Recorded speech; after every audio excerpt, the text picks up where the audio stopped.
third exercise I like to do in the hip car through the regression is bring them all the way to the ground. If they're having trouble completing the exercise standing, they're having trouble doing it in that prone quadruped. From here, I like to take them down to the ground. So I'm going to lay them flat here. And laying them flat, I like to sort of make a pillow with my hands. I'm going to look to the right. I'm going to do my right leg as I do this. So I'll look to the right if I'm doing my right leg. Now I'm going to look at the camera so I can talk to you all. But if I was doing this at home, I'd want their head flat, okay? So the idea here, I'm going to bring my foot and my shin stay flat on the ground.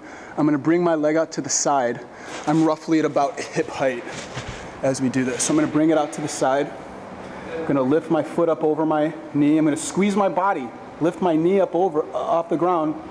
I'm going to bring it back into the middle and down, and I'm going to do repetitions. Bring it up to about hip height, lift up, squeeze my body, lift, into the middle. Now a couple of compensations that I see here, and they're the same ones that you're going to see standing, you're just going to see more obvious here.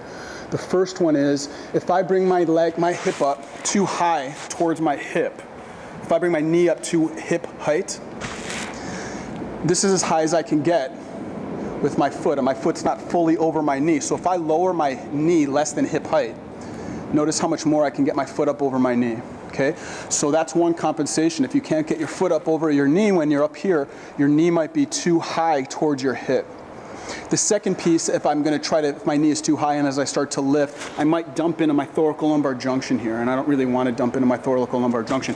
If you dump into the low back and you're feeling back movement, your leg is too high. You need to start in a smaller range here. So again, I'll start in a small range. I'm going to be right here, bring it up.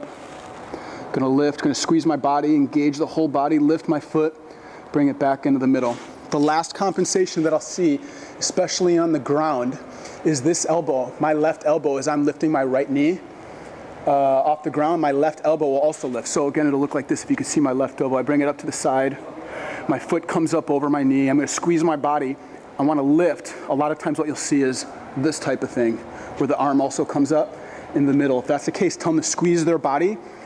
Even if they don't get their foot up off the ground, as long as they feel the engagement in their glutes, that's what we're looking for. So it might just be a drag back to the middle before you do this again. After a while, you're going to notice that you're going to be able to get your foot up off the ground. Okay, so these are some of the regressions and progressions that I like to use through hip cars for people that need to improve their hip motion.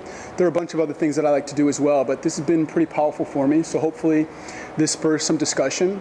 If you do have any questions, feel free to reach out. Thanks.